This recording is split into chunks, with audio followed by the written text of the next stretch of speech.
네, 반갑습니다.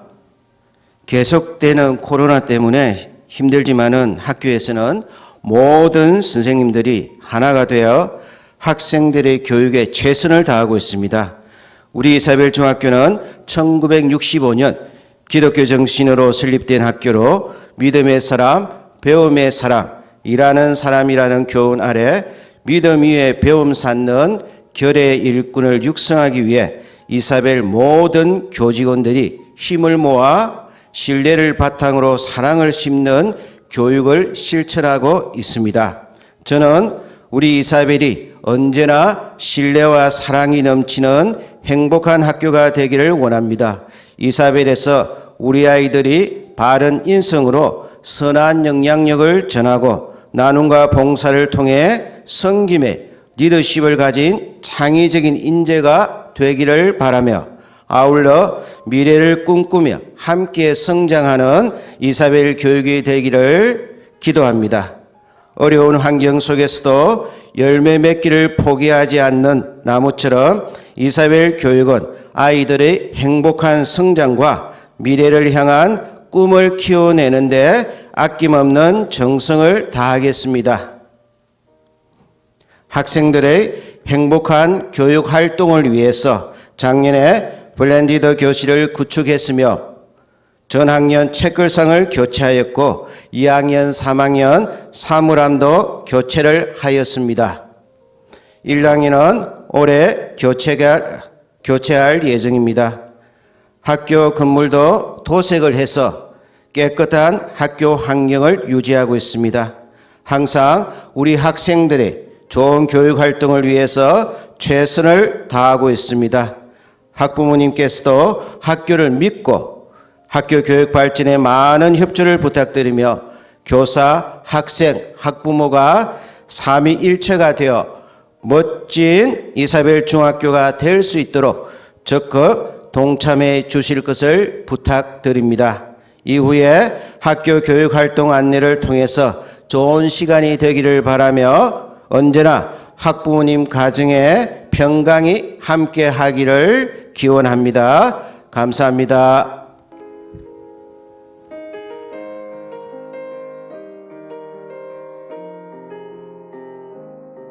안녕하십니까. 학부모 회장 이수아 엄마 최지영입니다. 안녕하십니까. 3학년 부회장 배성빈 엄마 박윤희입니다. 안녕하십니까. 2학년 남학생 부회장 이건욱 엄마 장영아입니다. 반갑습니다. 2학년 부회장 이다인 엄마 최형아입니다. 만나서 반갑습니다. 소중한 자녀들을 상급학교에 보내고 막연하고 불안한 마음이 크시리라 생각됩니다. 제가 먼저 경험해본 우리 이사벨 중학교는 학생들을 우선으로 생각하고 학생들을 배려하고 섬기는 자랑하고 싶은 학교입니다. 학부모님들께 우리 자녀들과 학교를 믿고 한마음 한뜻으로 지지하고 응원해 주시기를 부탁드리며 저희 학부모회는 전교생의 부모로서 살뜰히 챙기고 보듬겠습니다. 감사합니다. 차렷, 경례.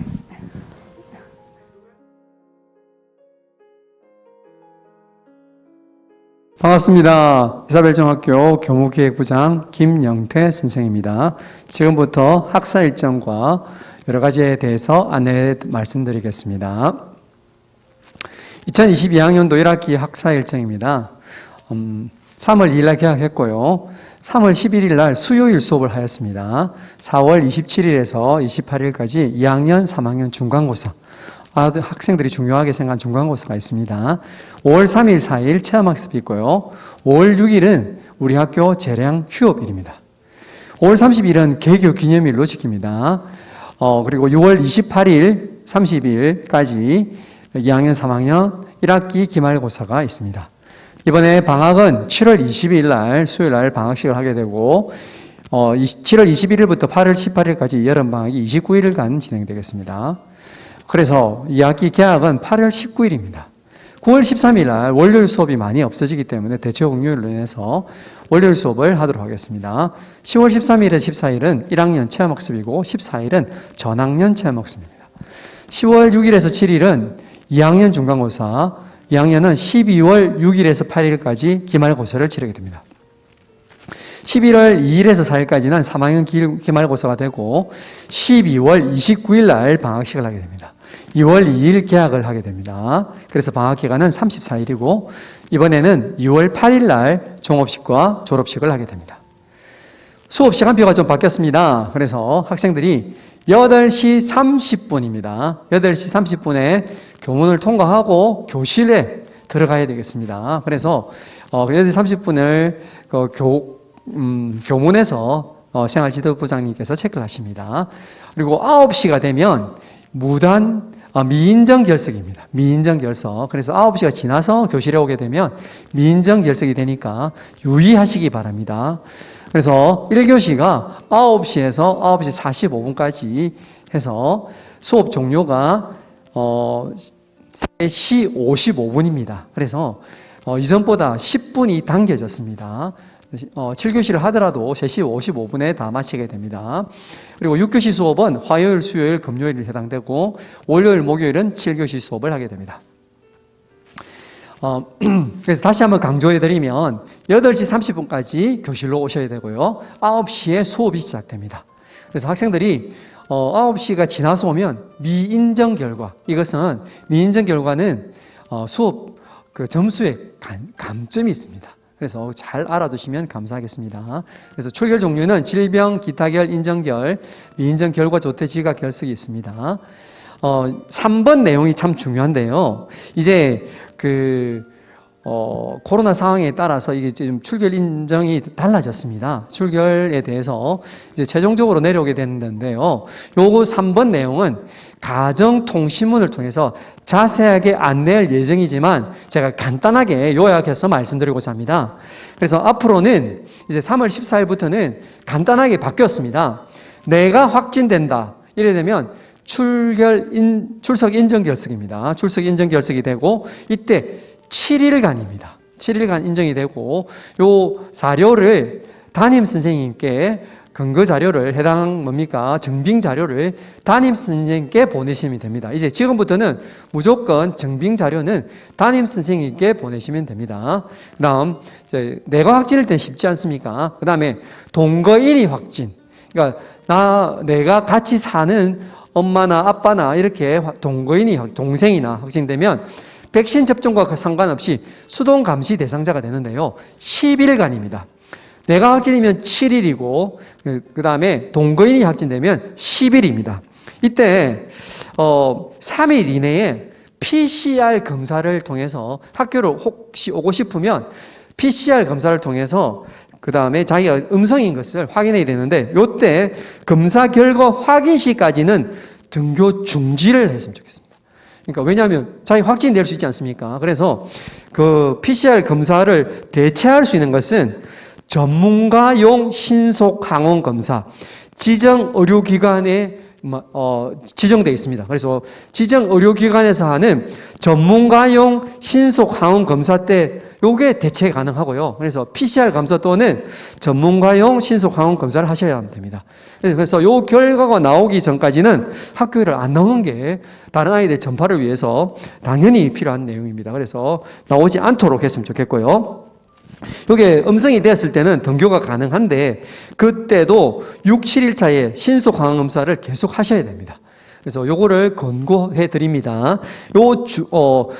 다시 이 내용을 요약하고 자세하게 설명해서 가정통신문이 나갈 예정이니 꼭 이 내용은 확인하셔서 아이들에게 어려움이 없도록 꼭 부탁드리겠습니다. 그 다음에 이제 학급 단위 이상의 원격 수업일 경우에만 수업으로 인정합니다. 그러니까 우리가 지금 학생들이 많이 확진되거나 격리가 되어서 어떻게 하고 있냐면 선생님들이 수업을 하시면서 그 미트를 틀어주시는데 이것은 학습 결손을 보충하는 차원에서 틀어주는 것이기 때문에 수업으로 인정은 되지 않습니다. 그래서 인정 결석이 되고요.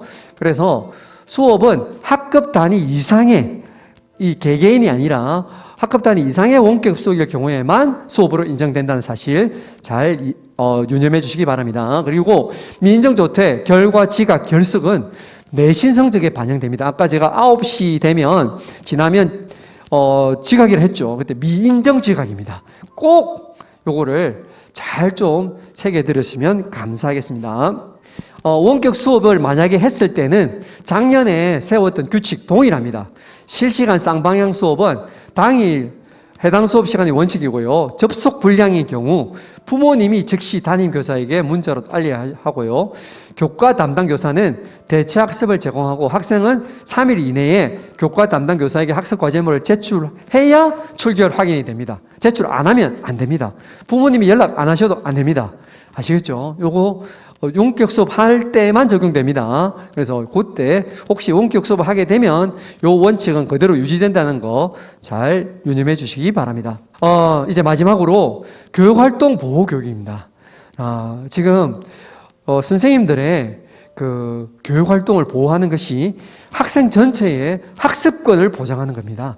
선생님이 피해를 받거나 선생님이 제대로 된 수업을 할 수 없으면 모든 피해가 학생들에게 돌아가기 때문에 그래서 교육활동 보호교육, 즉 교육활동 침해를 하지 않도록 진짜 좀 같이 협력해 주시면 정말 감사하겠습니다. 잠깐 소개를 드리면 교육활동 침해 종류에는 폭행, 상해, 협박, 명예훼손, 모욕, 재물손괴, 그 다음에 공용서류, 공용물의 파괴, 성희롱, 공무집행방해, 업무방해 전부 다 뭐냐면 형법이나 법에 의해서 아주 엄하게 다스리고 있습니다. 그래서 이 부분을 정말 좀 유념해 주시고 이런 일이 일어나지 않도록 집에서도 잘 교육해 주시고 제가 일단 사례를 먼저 말씀드리고 링크 주소를 밑에 홈페이지에 올릴 예정입니다. 그래서 꼭 시청해 주시면 감사하겠습니다. 사례는 주로 이렇습니다. 실제로 많이 일어난 사례인데요. 원격 수업 중에 사진과 동영상의 무단 합성 및 유포 행위. 이거는 개인정보보호법, 정보통신망법, 성폭력조치법 위반이고 교권지휘법에 따라서 학교 교권보호위원회가 있습니다. 이때 학교폭력과 마찬가지로 조치 처분이 있고 또 다른 처분이 따라갈 수가 있습니다. 그래서 정말 그 내용을 잘 보시고 좀 참조해 주시면 감사하겠습니다. 또 이런 것도 일어날 수 있어요. 선생님에 대한 나쁜 소문을 만들거나 인터넷 게시판, 채팅창, SNS 유포를 하거나 욕설, 놀리기, 생김새에 대한 비하, 아무 생각이 없이 저렇게 말하는 아이들이 간혹 있습니다. 그래서 이런 부분에 대해서 집에서도 같이 교육을 해주시면 감사하겠고요. 지금 여기 사이트 홈페이지에 올려드리고 오늘 우리가 하는 내용에 대해서 이번에 홈페이지에 올려드릴 예정이오니 여러분께서는 그 모든 자료를 잘 참고하셔서 행복한 학교 생활이 되었으면 좋겠습니다. 이상으로 교무기획부 발표를 마치도록 하겠습니다. 감사합니다. 네, 반갑습니다.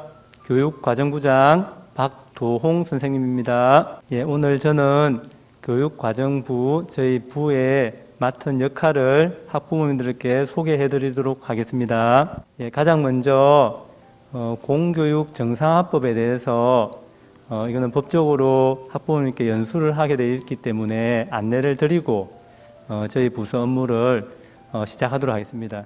이 법은 본래 이름이 공교육 정상화 촉진 및 선행교육 규제에 관한 특별법 시행령입니다. 지금 2번에 걸쳐 제정되고 개정되었는데 한 번 더 지금 개정된다고 알고 있습니다.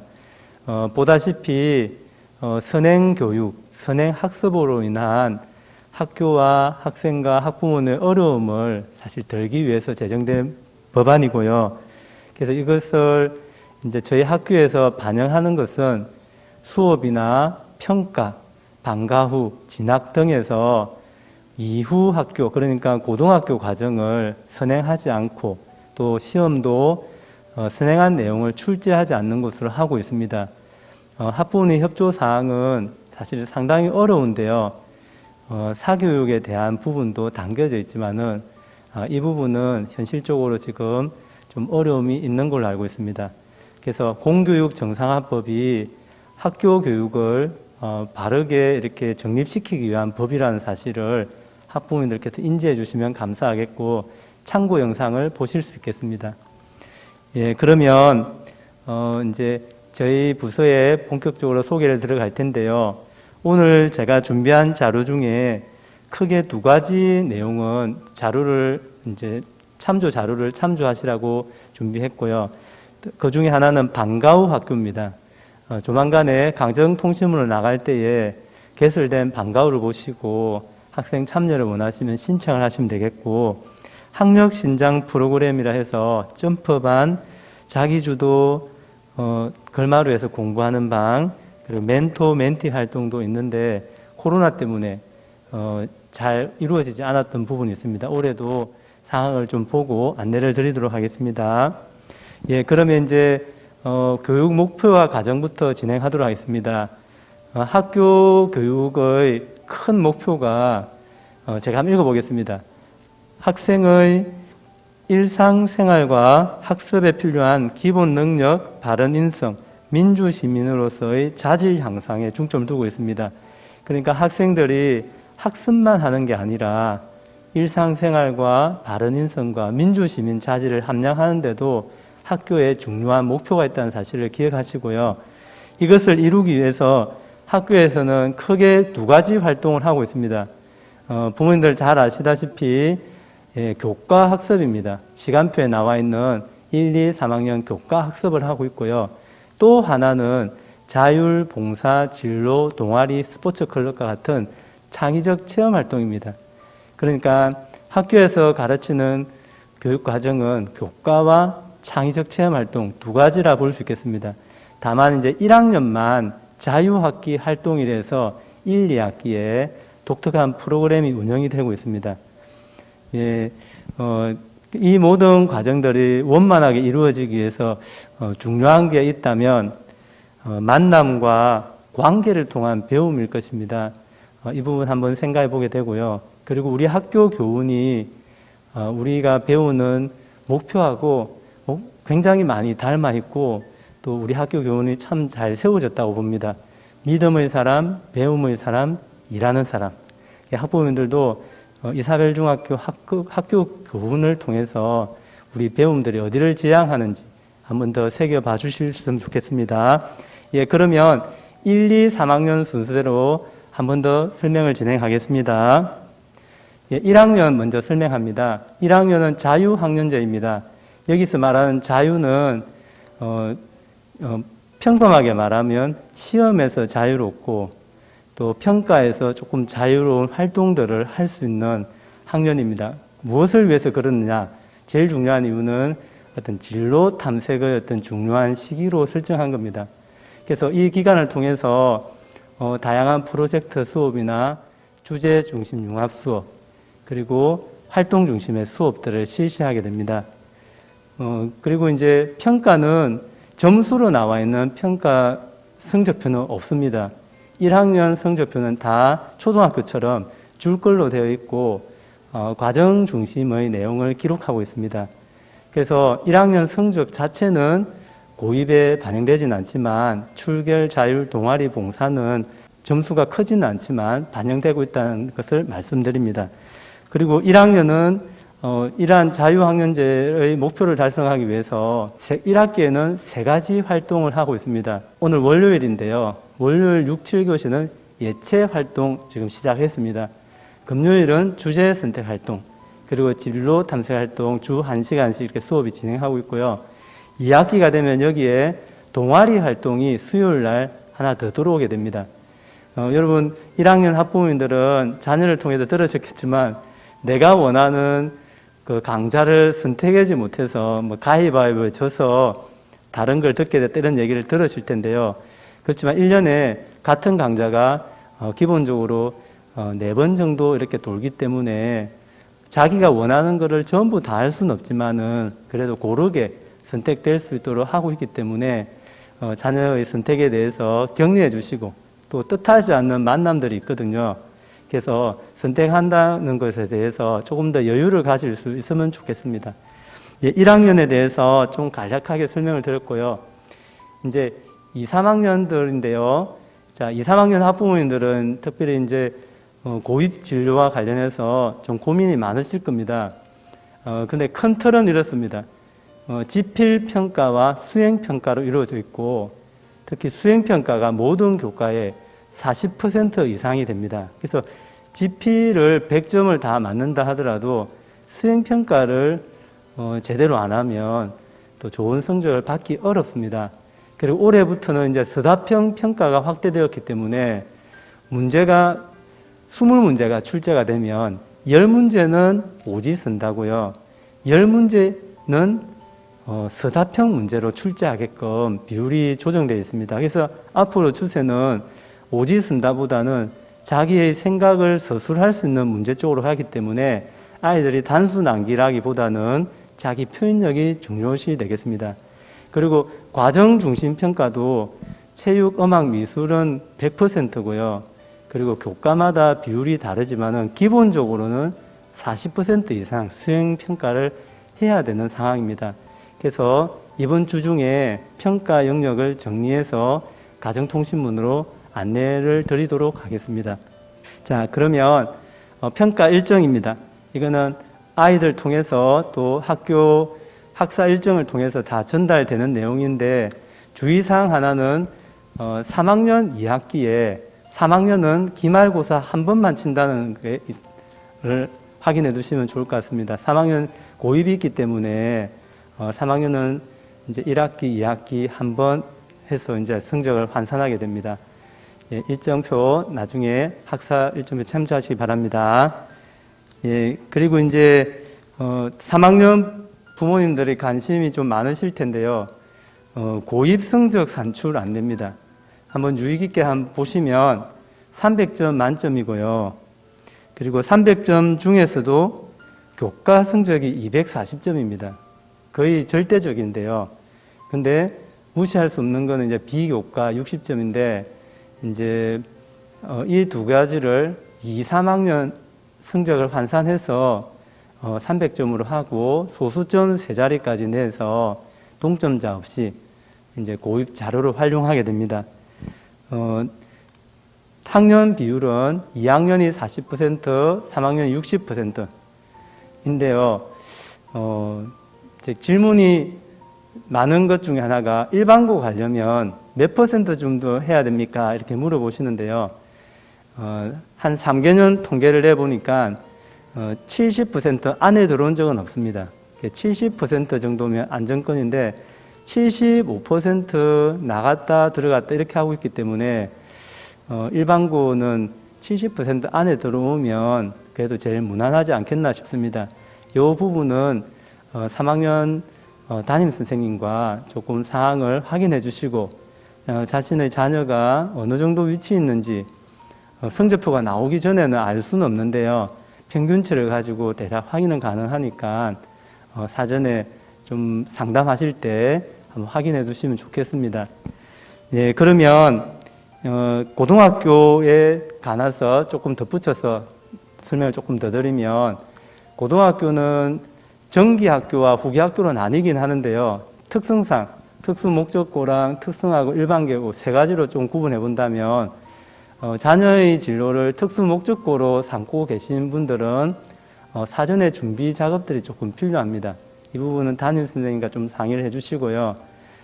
특성화고는 성적대로 가는 건 아니지만 70% 안에 들지 못할 경우에 대체로 특성화고 진학을 많이 하는 편입니다.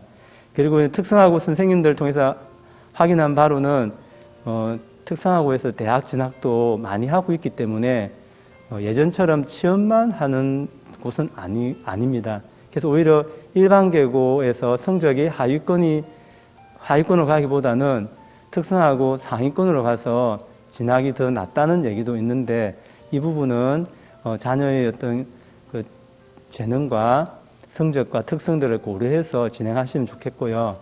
일반계고는 올해부터 변화가 많습니다. 작년에 문이과 통합수능이 나왔고 올해부터는 고교 학점제가 도입되고요. 수시 정시는 한 올해는 78, 12 이렇게 예정되어 있는 걸로 알고 있습니다. 그래서 이제 고등학교의 흐름을 보여드리는 것은 지금 시대적인 흐름들이 지금 AI나 메타버스나 디지털 리터러시 같은 부분이 이제 강조되고 있는 시기이기도 하고, 이런 시대에서 옛날처럼 많이 암기하고 많은 지식을 쌓는 것도 중요하지만은 호기심을 가지고 융합하고 책 읽고 글쓰기 하고 스스로 선택하고 책임지는 이런 부분들이 굉장히 중요하기 때문입니다. 그리고 이제 이거는 요하고는 좀 다를 수는 있지만은 이 모든 과정 가운데서 아이나 부모님이나 선생님들 마음에 장기를 선생님 하신 말씀인데요. 인생의 승리는 어떤 성취나 성공이나 점수가 아니라 사랑하는 자에게 있다. 이 말이 저는 상당히 제 삶에서 이렇게 마음에 도전을 많이 주더라고요. 만약에 사랑이 실패하게 되면 우리가 이루려고 하는 이 많은 성취들이 참 많은 후회와 아쉬움들이 남게 되는 경우들을 많이 봤습니다. 그래서 부모님들 마음에 이 다양한 활동들과 점수와 고등학교 이후에 대학까지 생각하실 텐데, 그 깊은 중심에 정말 사랑하는 것이 무엇일까, 또 어떻게 자녀를 사랑하고 이웃을 사랑하고 또 크게는 지금 많은 어려움들이 있지만은 지구 전체를 사랑할 수 있는가까지 한번 시야가 넓어지면 좋겠습니다. 예, 그러면 총 정리하면 자, 이렇게 정리해 봅니다. 1학년은 자유학년제, 시험이 없지만은 기초학력 점검이 반드시 필요합니다. 2학년은요, 첫 시험 치고 나서 충격을 좀 받습니다. 근데요, 그래가지고 더 많은 점수를 얻기 위해서 이제 하지만은 그 배경 속에는 글쓰기와 책 읽기의 힘이 반드시 필요하다 봅니다. 3학년이 되면 이제 자기 관리를 해야 되고요. 고등학교 진학을 위한 준비를 해야 되겠습니다. 그래서 3년이 긴 것 같지만은 돌아보니까 빠르게 지나갑니다.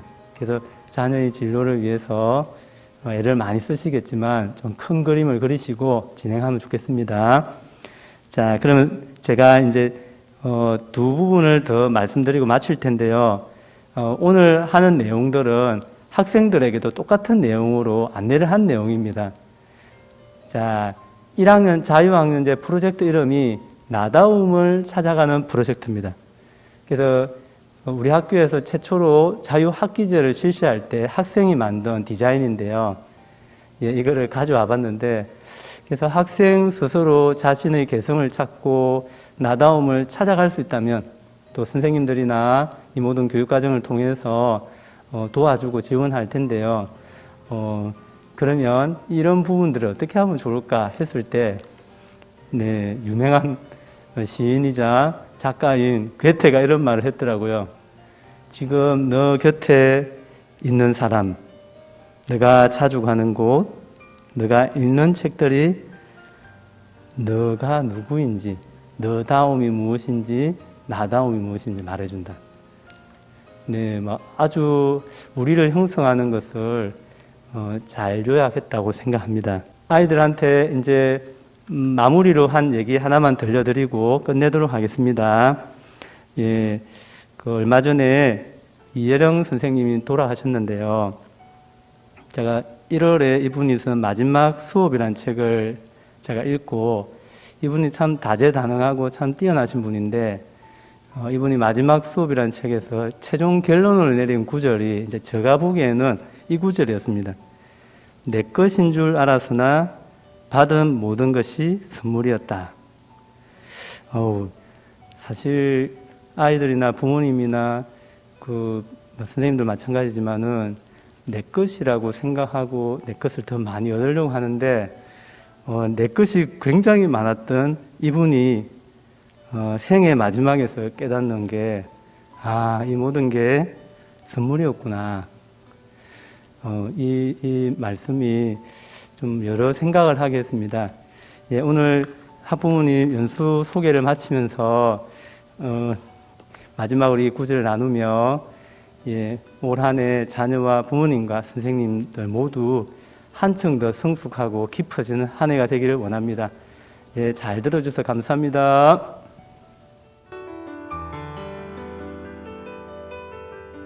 안녕하세요. 저는 이사벨 중학교 생활인성안전부장 김현주라고 합니다. 만나서 반갑습니다.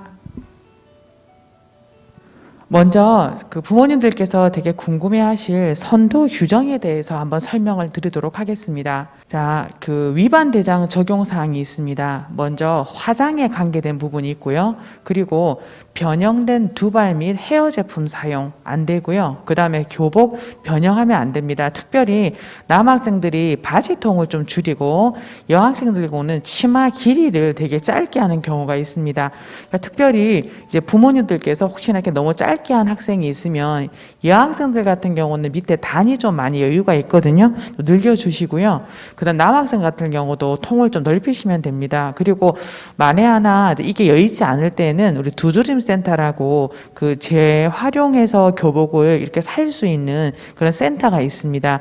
거기서도 꼭 구입을 해오시기 바라겠습니다. 그리고 액세서리 착용이 안 되고요. 그 다음에 수업 시간에 거울을 뭐 둔다거나 이런 건 사용이 없지만 저도 수업을 해보면 학생들이 거울만 보는 경우가 있습니다. 그럴 경우에는 거울도 위반 대상에 적용이 됩니다. 그리고 이제 출석부에 기록되는 무단 지각, 그러니까 이제 9시 교실 기준이 됩니다. 하지만 저희 학교에서는 8시 30분에 일단 교실에 입실한 후 담임 선생님과의 조례 시간을 갖게 됩니다. 그래서 기억하실 거는요, 반드시 8시 30분까지 일단 학교에 와서 조례 시간에 참여하는 것으로 하도록 하겠습니다. 그리고 이제 휴대폰에 대해서는 저희 학교에서는 휴대폰을 매일 아침에 걷고 있습니다.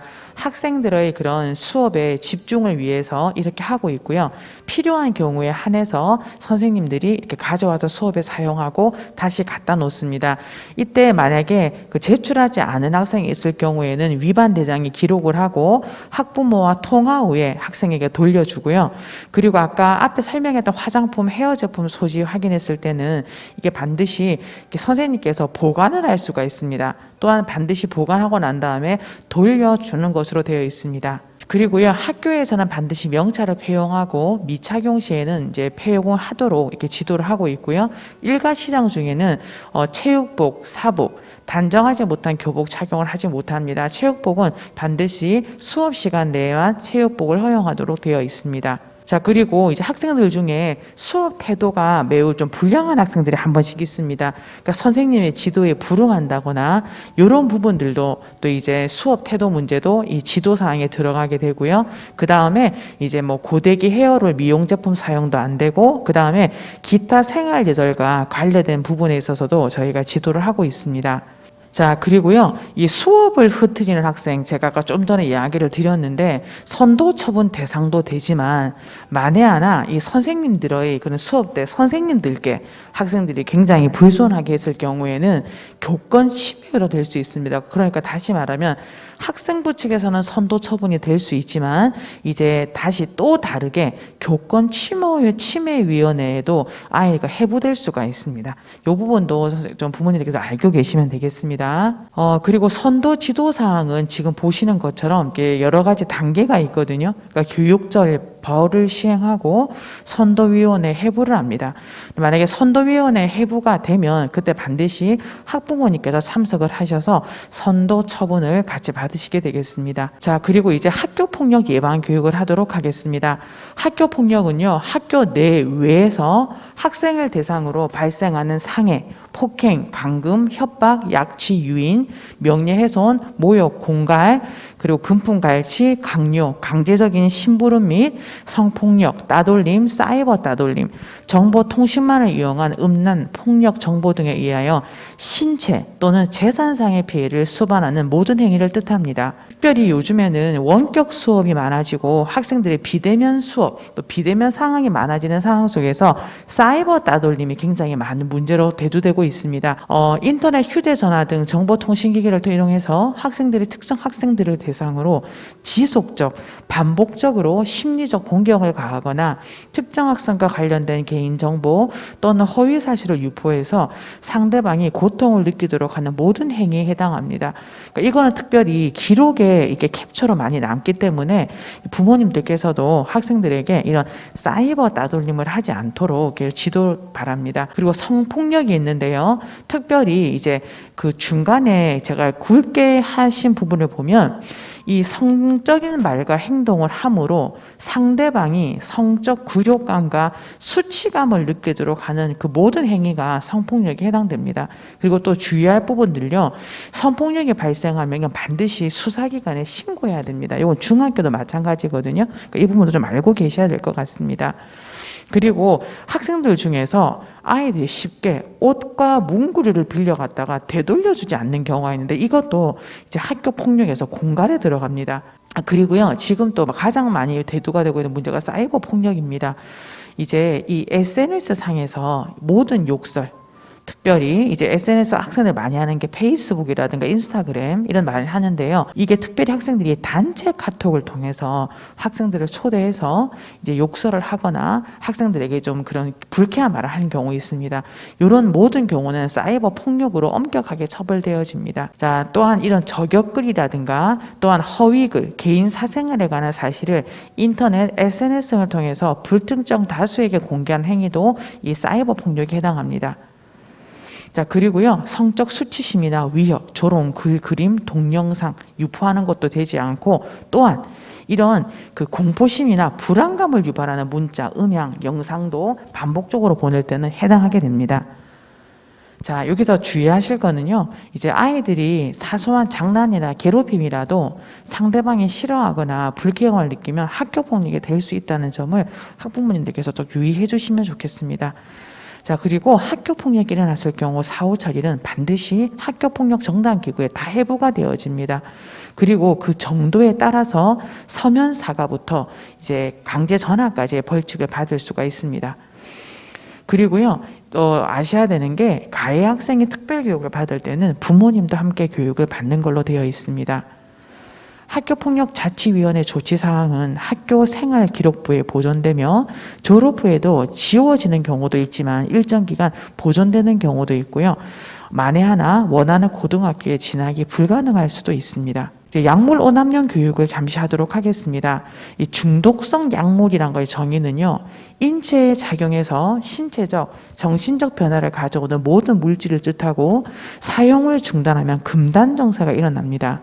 약물을 사용하지 않고는 정상적인 생활을 할 수 없게 되고 마지막에는 육체적으로나 정신적으로 폐인이 되게 하는 모든 물질을 중독성 약물이라고 말합니다. 그럼 중독성 약물의 특징과 폐해는요, 첫 번째 의존성, 계속 사용하고 싶고 내성, 양을 늘리게 됩니다.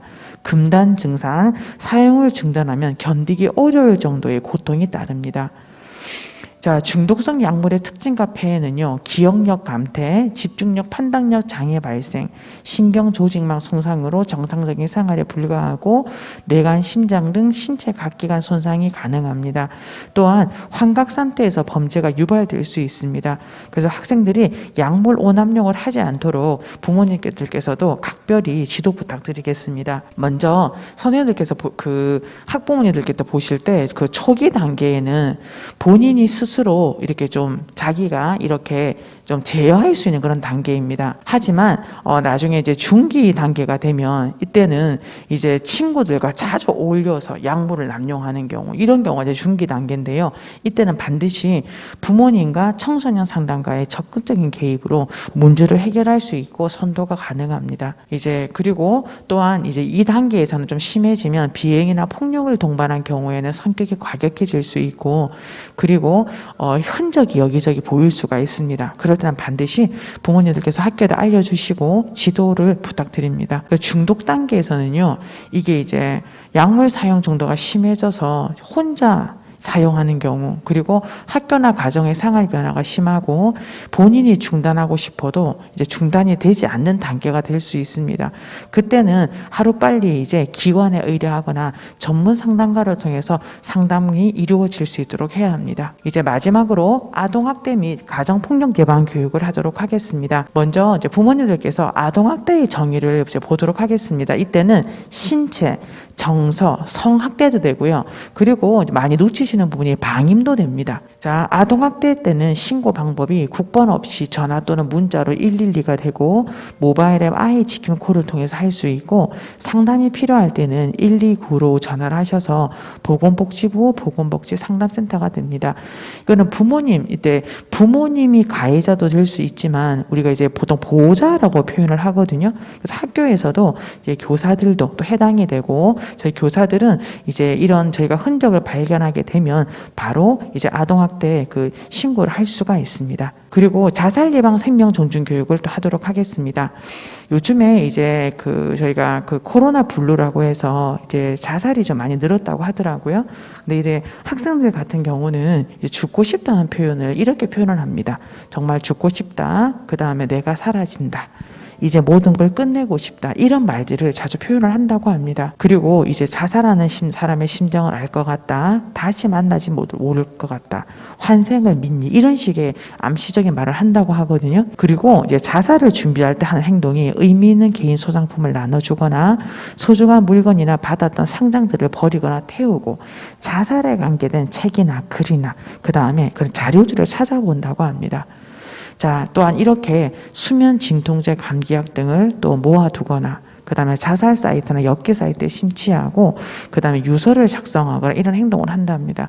그리고 학생들 특별히 이 이상한 사이트, 이제 웹툰 같은 경우 되게 좀 안 좋은 내용을 본다거나 이런 경우가 제법 있더라고요. 그러니까 부모님들께서도 학생들과 자녀들과의 대화를 통해서 어떤 주로 사이트를 좋아하고 자기 자녀가 어떤 유튜버를 좋아하는지 그런 것도 부모님께서 한번 대화를 나눠보는 게 좋을 것 같습니다. 자, 이럴 때는요, 부모님께서 평소에 공감적인 표현을 많이 해주셔야 합니다. 네가 살아야 하는 이유가 무엇인지 말해줄 수 있니?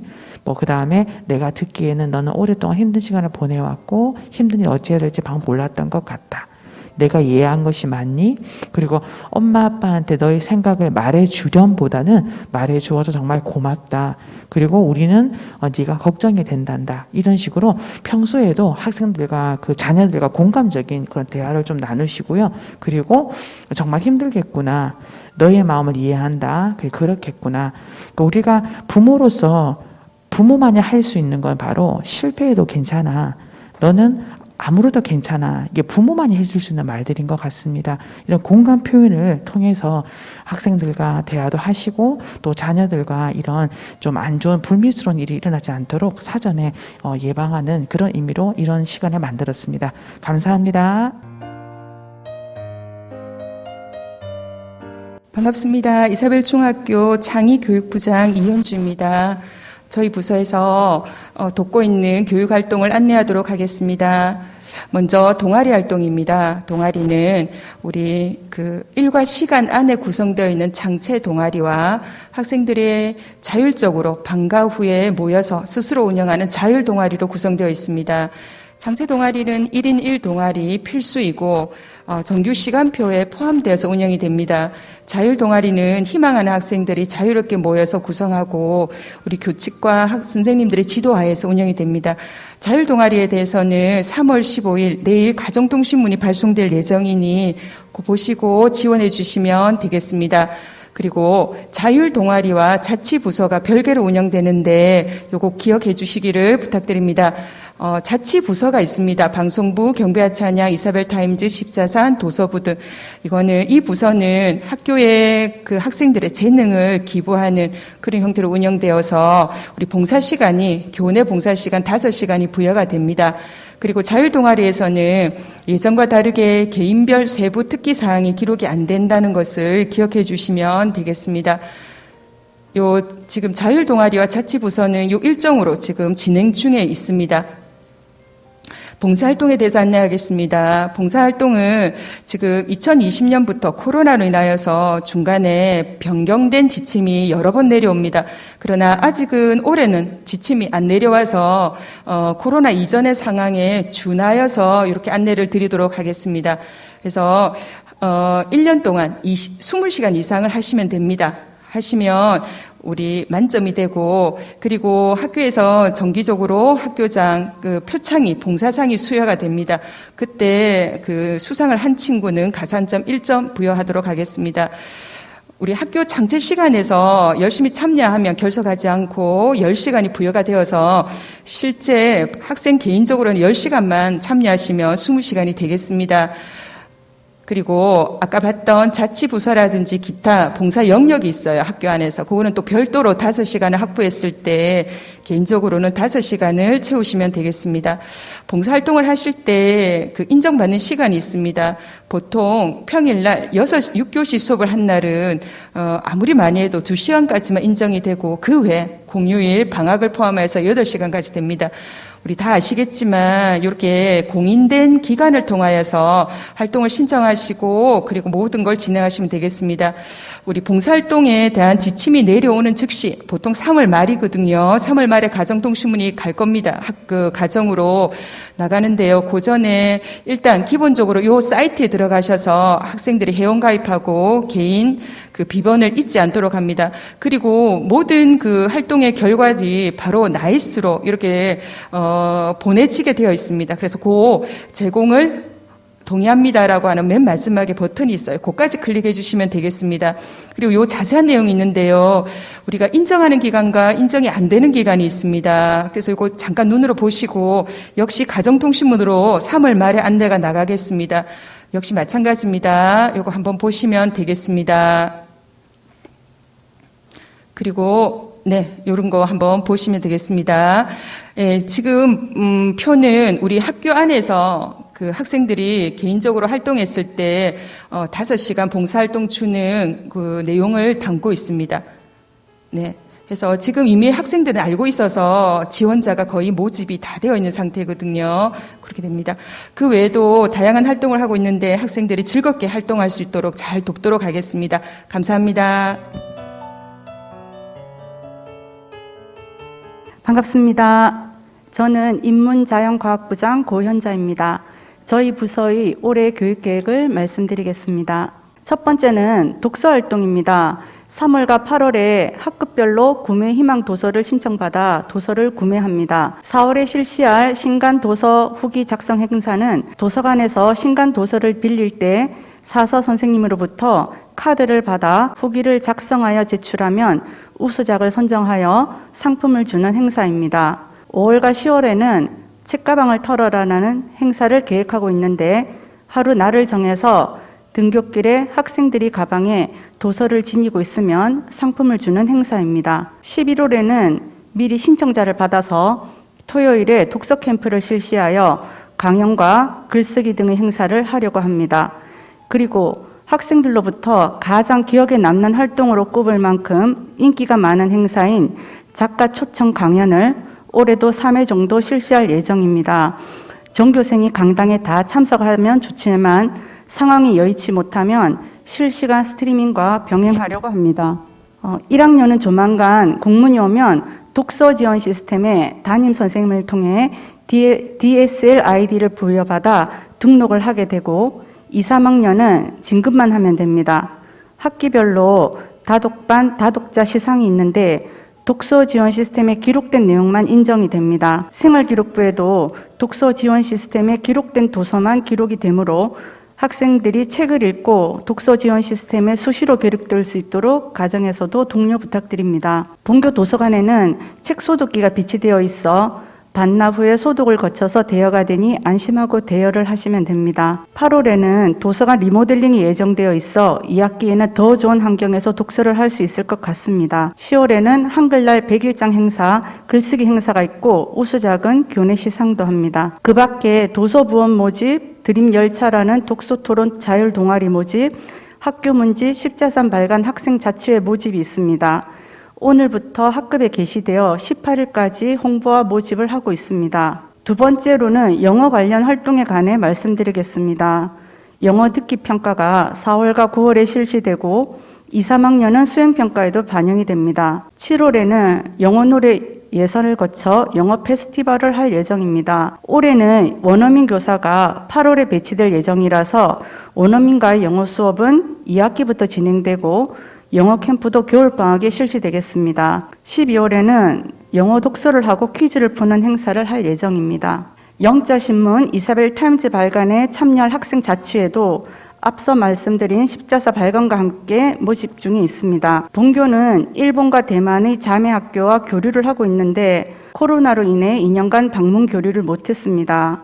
올해는 온라인으로나마 일본 게이미 학교와 교류를 하고자 2월부터 양교 교장 교감 선생님과 영어과 담당 교사가 사전 협의를 하였습니다. 6월에 화상회의를 통해 구체적인 계획을 세워 8월경에 학생의 주체로 온라인 교류를 실시하고자 합니다. 세 번째 교육활동은 생태환경 교육입니다. 생태환경 관련 동아리 활동을 포함하여 전 교사와 전교생이 일회용품 사용 줄이기 실천 운동을 하도록 하겠습니다. 학부모님들께서도 가정에서 동참해 주시기 바랍니다. 제로 웨이스트라는 쓰레기를 줄이기 위한 학급별 챌린지와 온천천 걷기를 하면서 자연보호 활동을 하는 축ging 활동도 하려고 합니다. 학생 자치회 중심으로 기후위기 대응 선포식 및 캠페인 활동과 생활 속 작은 실천을 위한 학생 홍보 기자 활동들도 계획하고 있습니다. 네 번째 교육 활동으로는 과학대회 및 행사입니다. 4월 8일에 과학의 날 행사를 계획하고 있고 8종목의 대회를 하며 우수작은 시상을 할 계획입니다. 5월에 자유탐구 대회와 과학토론 대회가 있는데 모두 교육청 대회입니다. 오늘 학급에 대회 안내문이 나갔는데 교당 1, 2명만 참가가 가능하기 때문에 신청자를 받아서 선발할 계획입니다. 그 외에 골드버그 대회와 발명 관련 대회가 있습니다.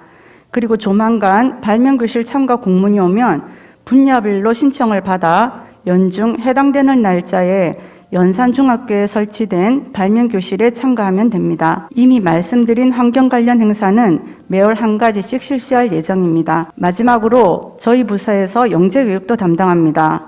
이미 2, 3학년 중에 영재교육원에 다니고 있는 학생들도 있고 2학기에는 1학년을 대상으로 영재교육원 선발 요강 공지를 합니다. 관찰 대상자를 선정하고 교사 관찰을 통해 추천 대상자가 결정됩니다. 이상으로 독서, 영어, 국제교류, 생태환경, 과학행사 및 대회, 영재교육에 대해서 말씀드렸습니다. 감사합니다.